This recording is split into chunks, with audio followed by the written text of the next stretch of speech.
So my name is Stefan Grosjean. I'm with the Medical Library and I'm head of Reader Services. And I'm also part of the communication team at the University Library of Bern.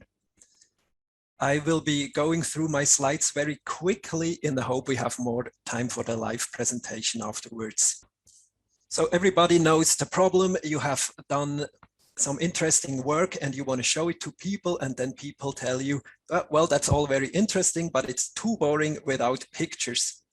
So what do you usually do? Maybe you want to show a picture of a virus. So you go to Google, you put in your search term, you hit enter, then you have a selection of nice pictures. Maybe you like this one here on the right side, but then there's a small line that says images may be subject to copyright, which is a problem. Because if you use the picture anyway, you could get fined for maybe several thousand francs, or maybe you can get away with it, you never know. So this is not a good solution. What you should do is not go to Google, but go to this address, which is www.stock.adobe.com. And this looks like this, so it has a similar search interface. Of course, you put the address here in on top, and then you put your search terms here in the search field. And then you get a lot of pictures showing a virus. Usually those are better quality pictures than you find on a Google image search, because these are all curated pictures. And the good news about it is with your campus account, you can license and download and use unlimited images from Adobe Stock. How do you do it? So you need to log in. You go to the top right corner of the website, click on login, and then you use your personal university email address and your campus account password.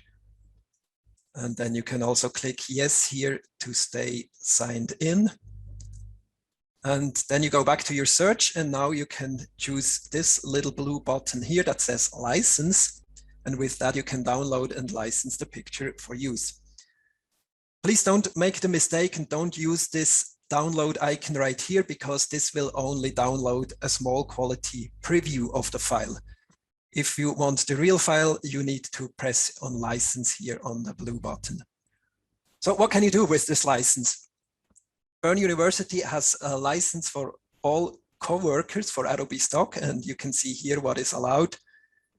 I have summarized this in this takeaway. You are not allowed to sell the pictures, so you cannot take a coffee mug and print a picture on the coffee mug and then sell the coffee mug. This would not be allowed. And also, you should not use it for more than 500,000 copies if it's in print, or 500,000 views if it's online. Maybe you say to yourself, well, I don't know beforehand how many people are going to take a look at it, but there's always the possibility to upgrade the license for a specific asset if the need arises.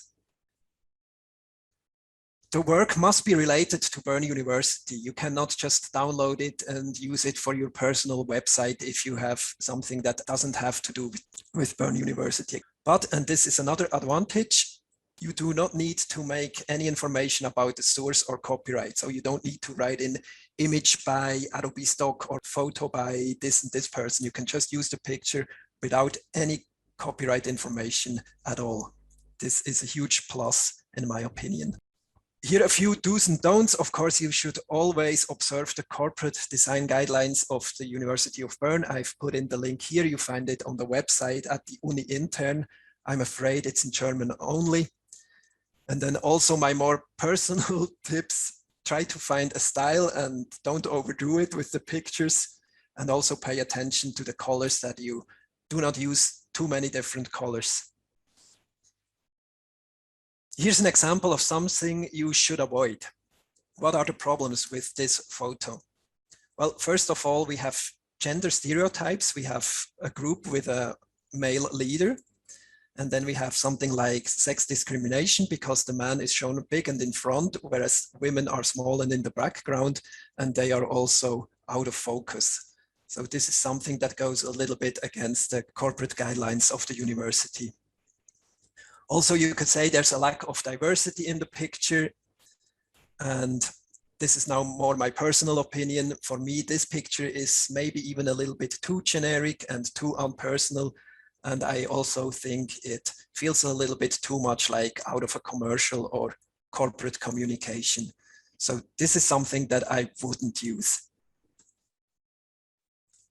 There's also a manual called Gestaltungselemente. It's in German only, that you can find on the uni-intern website, which gives you a lot of guidelines if you ever have the need to check up on something. All right, I just want to show you a few examples from our work at the medical library. Here's something we did for social media on Instagram to advertise another coffee lecture. So this is, of course, an Adobe stock image, and then we put in the words in Photoshop. Here's the second image from that.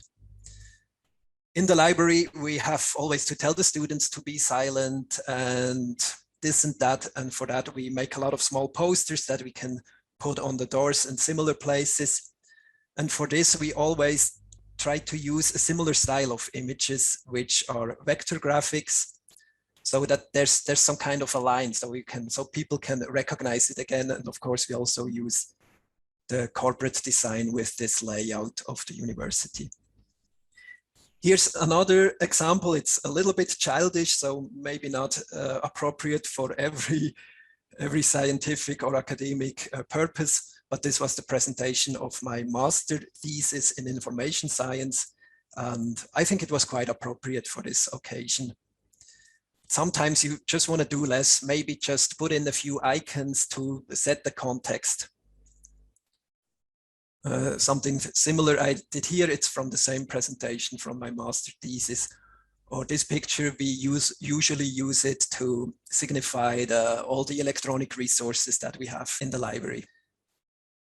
Sometimes we do small animations ourselves. Here I had this benchmarking between different medical libraries.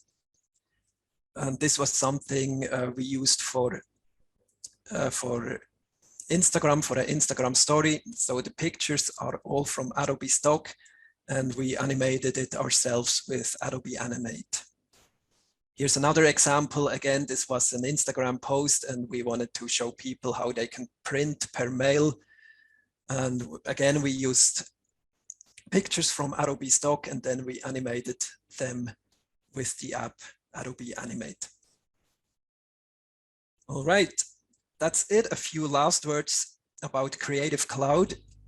You have also a Creative Cloud version that you can use for free if you work at Bern University.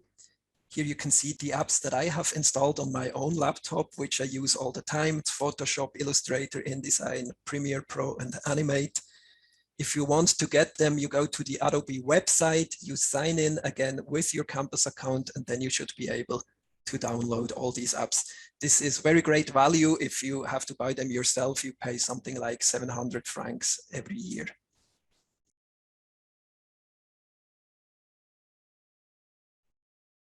Okay, so let's take our example again with the walnut. And now I would just scroll through to see if I can find something that goes approximately in the right direction. For example, I like this picture here with the dark background. And what I do now is I click on this Find Similar icon, which is a small camera.